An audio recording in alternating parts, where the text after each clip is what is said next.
he wants more years and more money than the Rams will give him. And a lot of the teams out there, the Giants, tire fire, coach GM on the hot seat, Steelers, tone deaf to offense, Cleveland, yuck, not interested.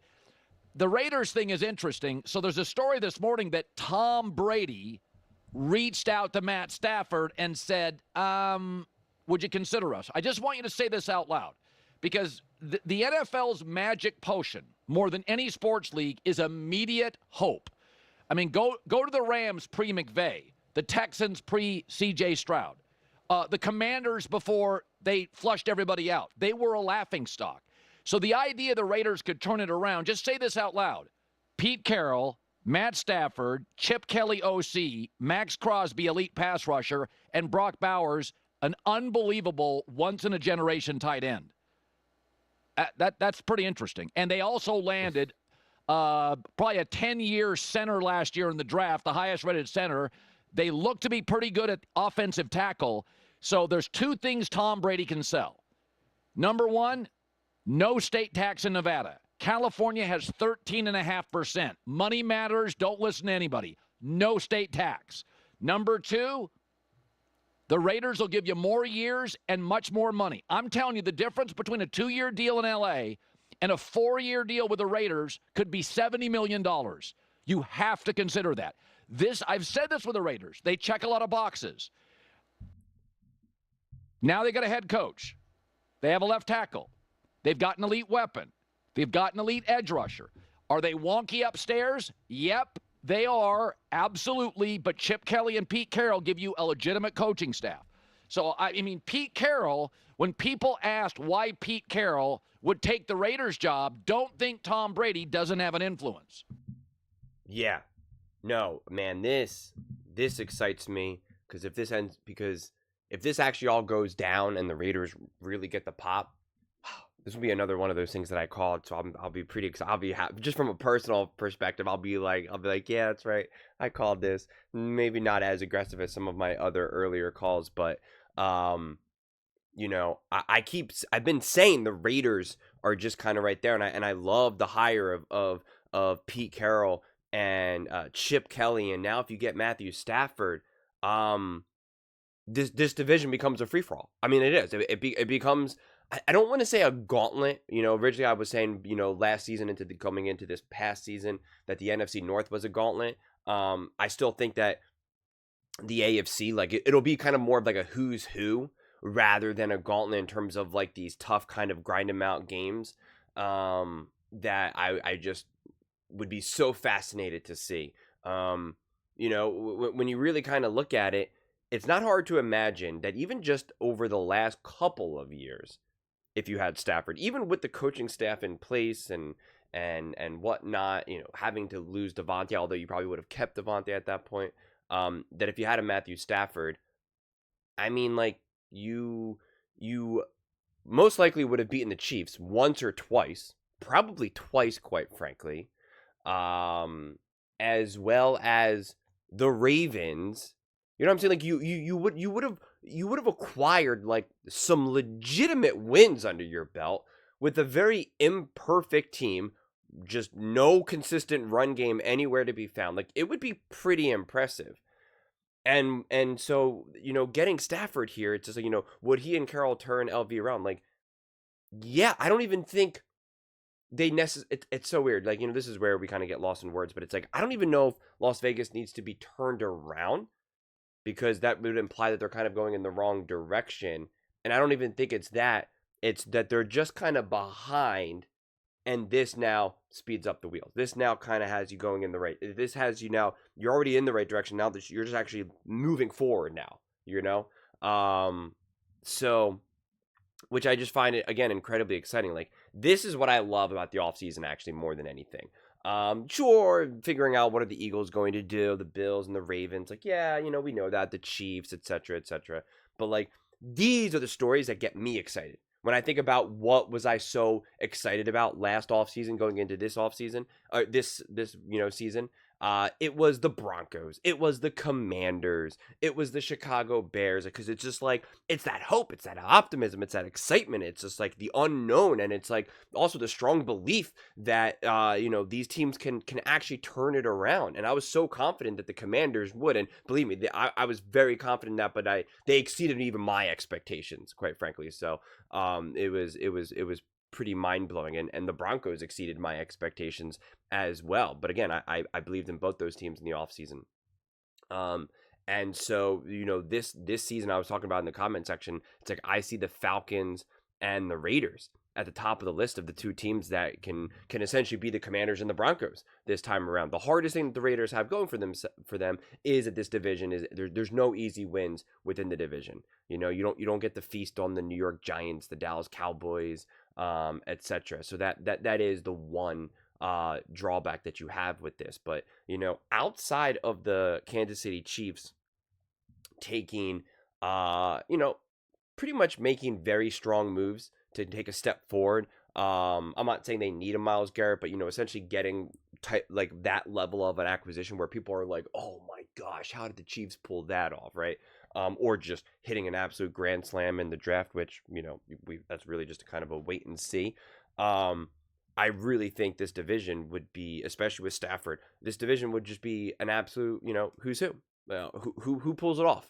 I mean, I would have absolutely zero predictions, because I would truly believe at the bottom of my heart that all four teams can win the division.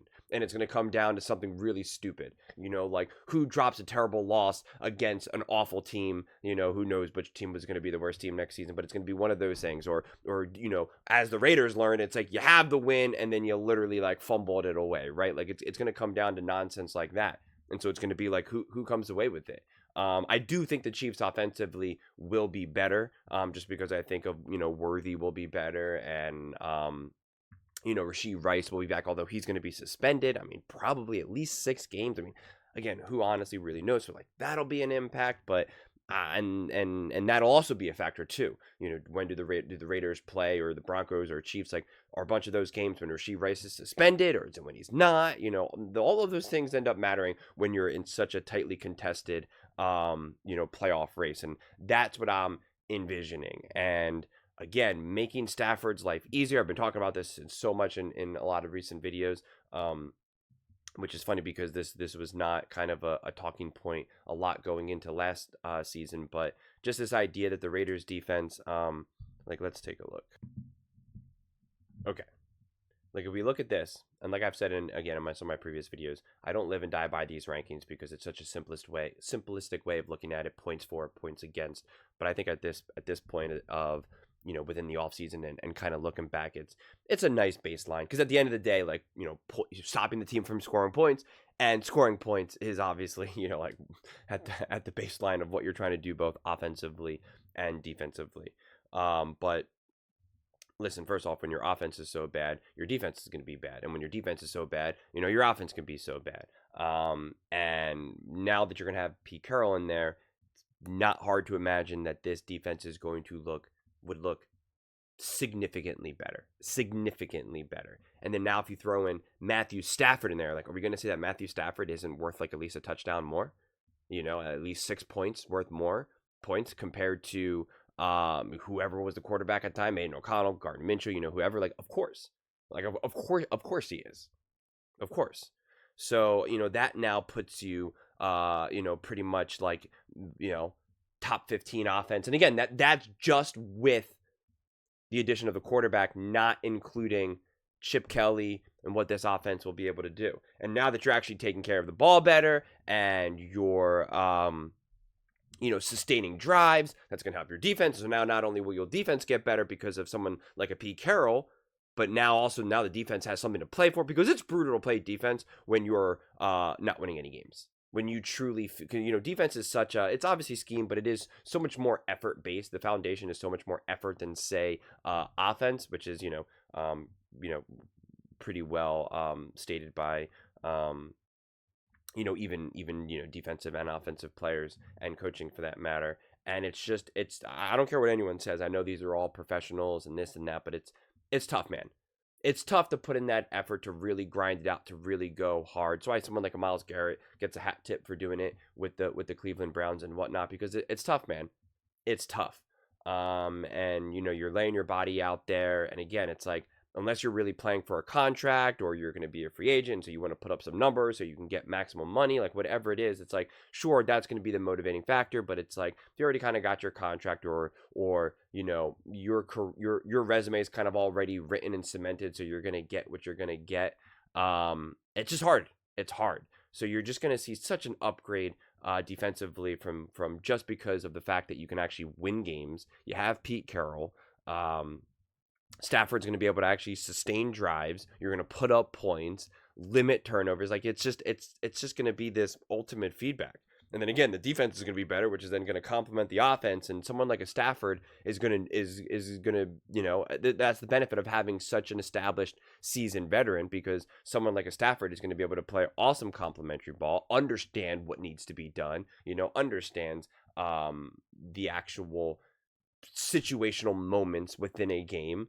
And that's what it takes to beat a team like the Kansas City Chiefs. That's what it'll take to beat a team. I mean, that's what happens when you have 3 other high-level coaches: Harbaugh, Peyton, and Andy Reid, because all 3 of those coaches 1,000% understand situational football. They, of course they do. That's why they are who they are. And so even by default, their quarterbacks are going to be as well, outside of just their own obvious high level of experience. Although obviously Bo Nix is more up and coming.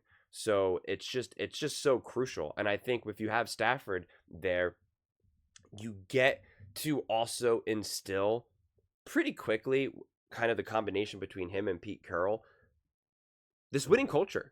These are guys that are now obviously going to have huge voices on defense and offense. And it's going to be able to be like, guys, this is what it takes to win. This is what it takes to win. And the Raiders have lacked that. And anytime when they kind of did have that, it was mixed messaging, not seen more out of desperation than intentionality. The Gruden years and trying to instill the Patriot way, and I don't think those were necessarily like bad moves necessarily. I really don't.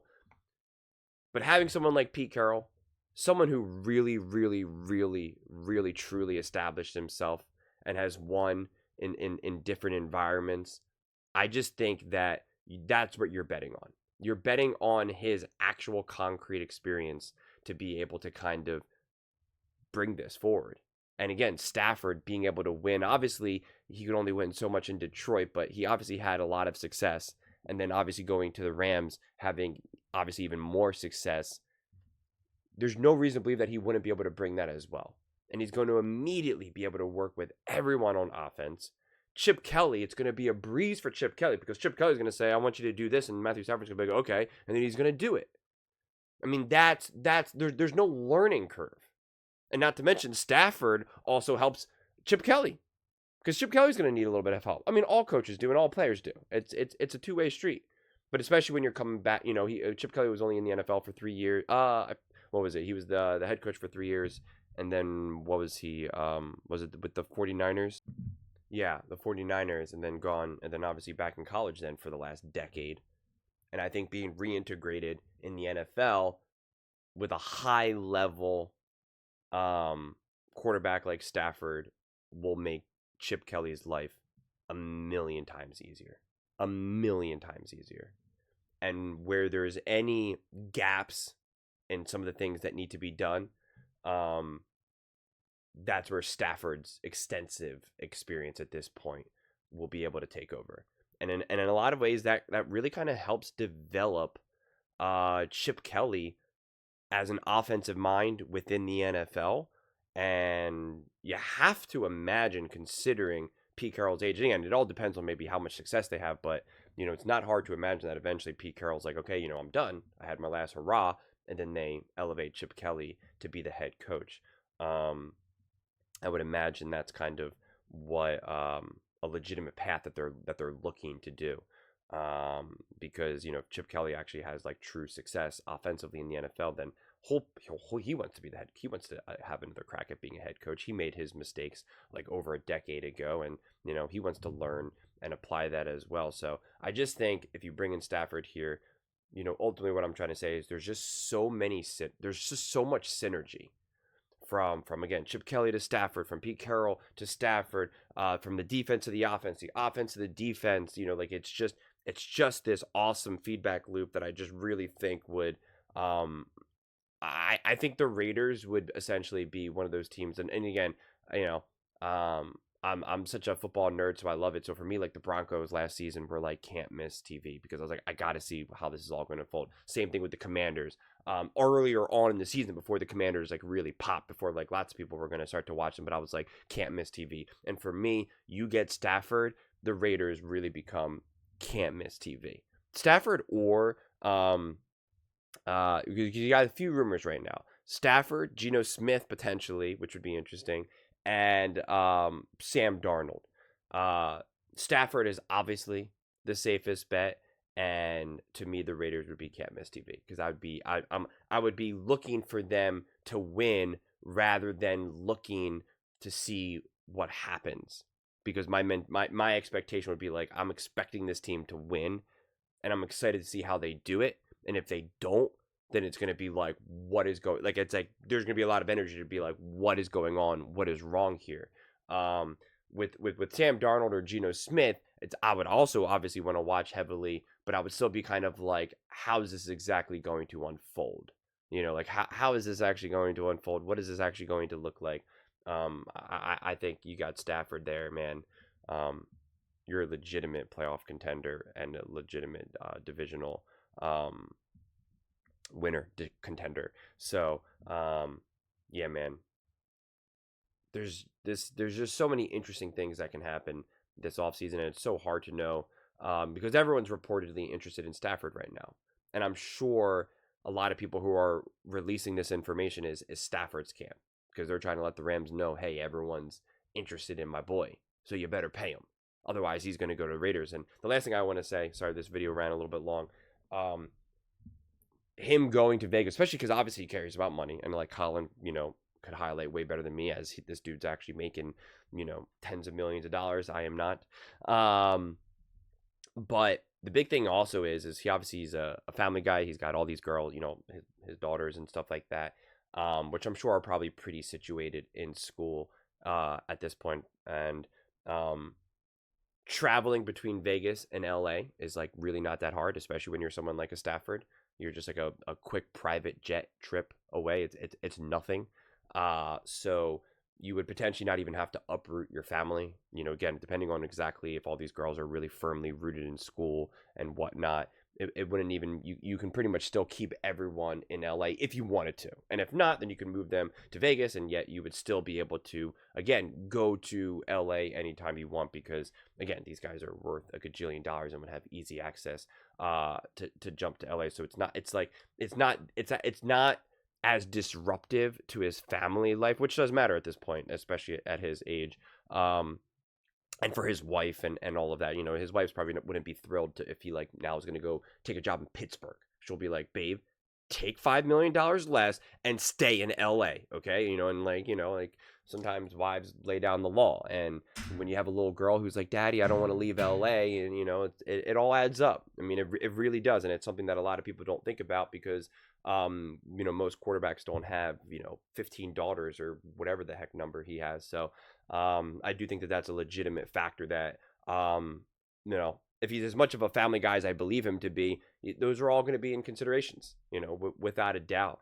And going to Vegas would probably be the easiest move in that regard, because they would still be able to very much sustain the life that they have created. And again, if they wanted to keep everyone still in LA in terms of all the girls in school and all that, that would honestly be the easiest thing ever. I mean, it really would be. So, interesting stuff. But those are just my thoughts. I'd absolutely love to hear yours. What do you guys all think, about the potential for Matthew Stafford to go to the Raiders? And Raiders fans, is this what you would want? Where is your guys' heads at? before there was rumors last offseason that it could be like Dak Prescott, you know, at the time before he signed, obviously, with the Dallas Cowboys, and everybody was so loud about it. They were all like collectively like, no to Dak, no to Dak, no to Dak, and people were excited about Aiden O'Connell and even Gardner Minshew. And now I'm curious, you know, where's your mindset with this, you know, and do you think that this is even realistic, or do you think this is just kind of off-season nonsense? Everyone's trying to just, you know, oversell their hand. Let me know in the comments below. I read every single comment, so whether you agree with me or disagree with me, either way, let's get in some discussions, let's get in some fights, but ultimately, let's just have some fun. And please do consider subscribing. We are building an amazing community here, and I absolutely love to see you part of it. I want to build something that we all genuinely feel connected to, something that we're really excited to be part of. I think we're well on our way to doing it. Please don't forget to give this video a thumbs up, as it really does help the visibility and the algorithm. Thank you so much. See you next time.